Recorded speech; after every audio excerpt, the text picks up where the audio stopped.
Une femme avait pour son compagnon une confiance aveugle et inébranlable. Un jour, elle a découvert que celui-ci l'a trompée, et à partir de ce moment-là, elle disait que le contrat de confiance qu'ils avaient était totalement rompu, que rien ne pouvait le sauver. Situation assez banale, mais qui devrait prendre son intérêt de l'éclairage de l'histoire de la personne. En effet, cette personne avait connu dans son enfance, auprès de son père, une rupture de confiance. Le père lui avait fait un don. Il lui avait donné quelque chose de très important pour elle. Elle avait pu en profiter. Et puis plus tard, il lui en avait demandé la restitution. La confiance ici était bien sûr brisée. La confiance dans la parole de son père.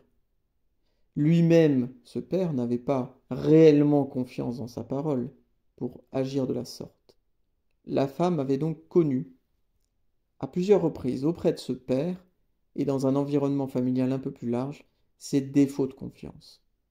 Elle avançait dans le monde avec l'idée que chacun voulait arnaquer son prochain, que tout le monde était prêt à usurper, à mentir, à être faux, à être dupe. Cette jungle, surtout économique, car le motif était le plus souvent l'argent, motif classique des rapports humains, mais qui dit bien qu'on peut voler à l'autre ou qu'on peut lui donner, qu'on peut l'arnaquer, qu'on peut le voler. Pour conjurer cela, pour corriger ces manquements de son père, de la parole de son père, dans la confiance, elle avait donc fait cette confiance inébranlable et aveugle en cet homme. Elle avait renversé la confiance altérée dans une confiance qu'elle voulait absolue, dans une confiance qu'elle voulait idéale, sans bien sûr voir que le lien qui l'unissait à cet homme-là n'était pas un lien où la confiance était totale, où la confiance était respectée, puisque celui-ci s'était autorisé à des aventures extra-conjugales et ne lui avait pas vraiment caché d'ailleurs. C'est-à-dire qu'elle avait pu le découvrir, non pas fortuitement, mais presque de façon volontaire. Aussi on retrouvait dans cette situation la confiance, c'est-à-dire le don d'amour qui avait été blessé. Elle avait donné son amour à un homme, celui-ci ne l'avait pas respecté, avait retourné la situation,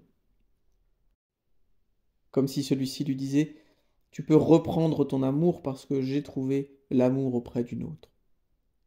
Le don de confiance était ici retourné, blessé, sur quelqu'un qui était maintenant totalement démoli.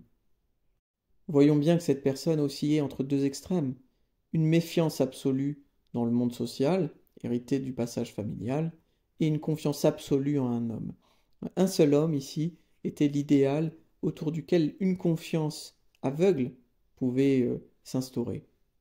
D'un côté la perte de la confiance, d'un autre côté la possession de toute la confiance.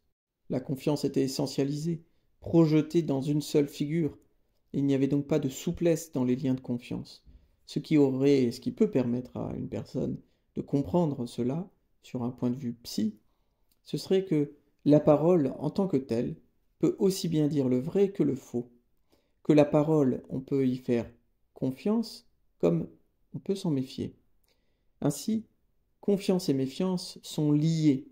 Elles ne peuvent pas être disjointes et projetées dans deux univers radicalement opposés, laissant la personne soit dans un monde absolument invivable, car aucune confiance n'y est possible, soit dans une servilité de confiance, dans une personne qui doit rester intégralement pure.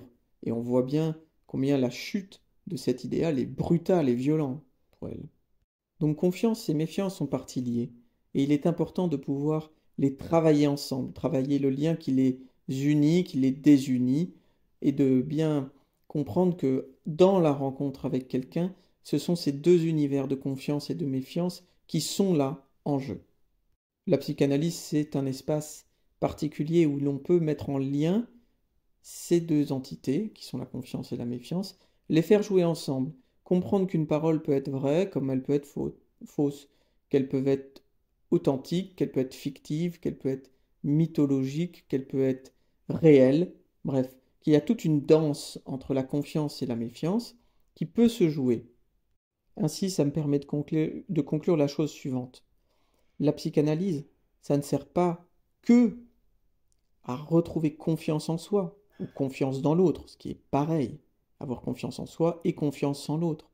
Mais c'est aussi être en mesure d'avoir une méfiance par rapport à soi, par rapport à certaines des tendances qui peuvent exister en nous-mêmes, mais aussi une méfiance en l'autre, une certaine prise de distance critique à l'égard de soi-même et de l'autre. C'est pourquoi, dans une psychanalyse, l'issue ne peut être ni le sacrifice pour un autre, ni la croyance aveugle, mais une juste mesure entre confiance et méfiance.